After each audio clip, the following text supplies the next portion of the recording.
After taking a look at a few different game genres for the Vita from Ratalaika, both here on our YouTube channel and on the Vita Player website, it's back to the platform puzzle games. We've been graciously supplied with another review code for the PS Vita, so it's time to take a look at the futuristic title Mekabolt. The game takes place in Mecha Park, a futuristic theme park.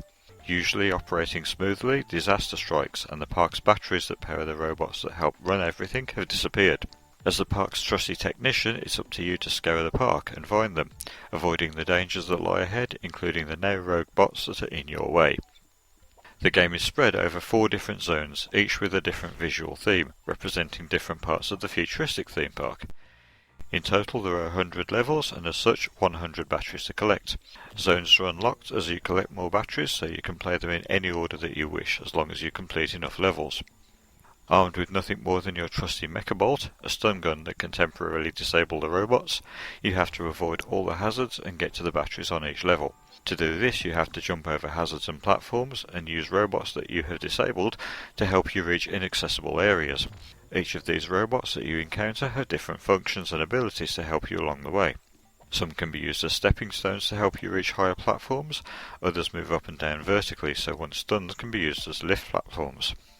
More useful ones can be found later in the game that double up as hazards, cannons that fire bullets at you that can destroy obstacles in your way, and turrets that fire arrows into adjacent scenery.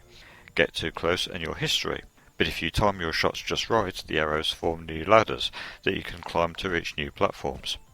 Throughout the game there are some great 16-bit style visuals, with detailed, well-animated sprites, smooth scrolling backgrounds, with everything clearly defined. Sound is something of a letdown though, with simplistic sound effects during the game and rather bland and unforgettable music playing continually. Controls are simple enough, with movement limited to just left and right, and 2 further buttons used to jump and fire the Mekabolt itself. I have to admit that I do prefer this minimalistic approach to the control methods used in games. It makes games far more accessible, and it allows you to just get straight into playing and not worry about having to spend hours learning and mastering the controls before you can sit down and start to enjoy the game itself. Instead, within a couple of minutes you've mastered everything that you need to know, and you can just focus on the gameplay. This is one area where the games industry really could take a few tips from indie developers. It doesn't mean that games need to be dumbed down for players, but if controls were more refined and streamlined, then we could just concentrate on getting on with doing what we want to with games, and that's enjoy them. The 8-bit era managed with just a single joystick button, eventually moving on to 2 with the NES, and only gradually adding more over the decades. But sometimes I wonder if we really need all of that to make a good game, and if a little design and planning on the control front wouldn't work better.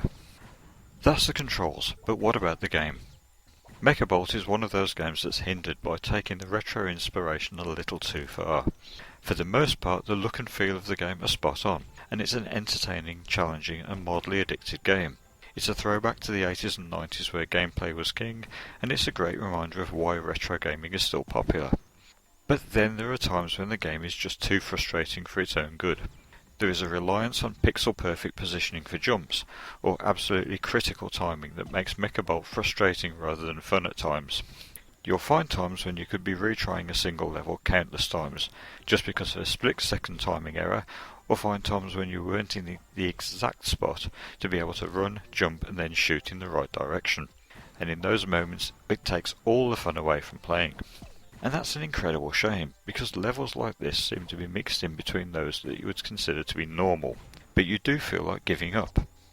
Even the endless chances to replay levels leaves you asking yourself whether you actually want to continue. It's hard to decide whether it's the random difficulty spikes, or if it's the actual level design that is letting Mekabolt down here.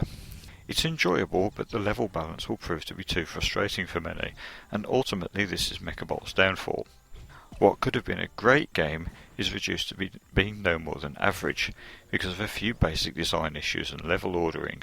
Regardless, if you can persevere with the game's problems, it's still going to give you plenty of value for money.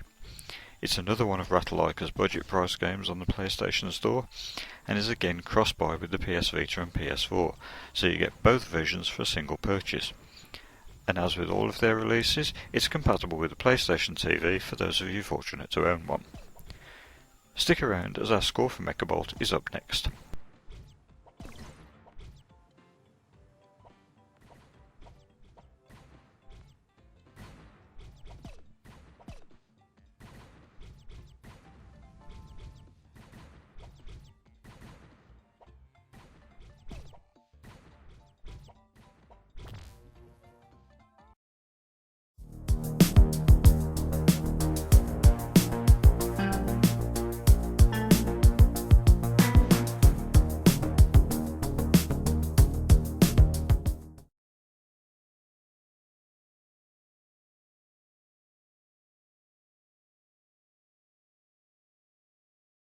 Thank you for watching.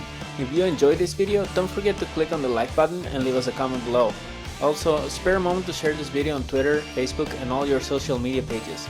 To get updates on all of our latest videos delivered straight to your inbox, subscribe now using the link on the screen.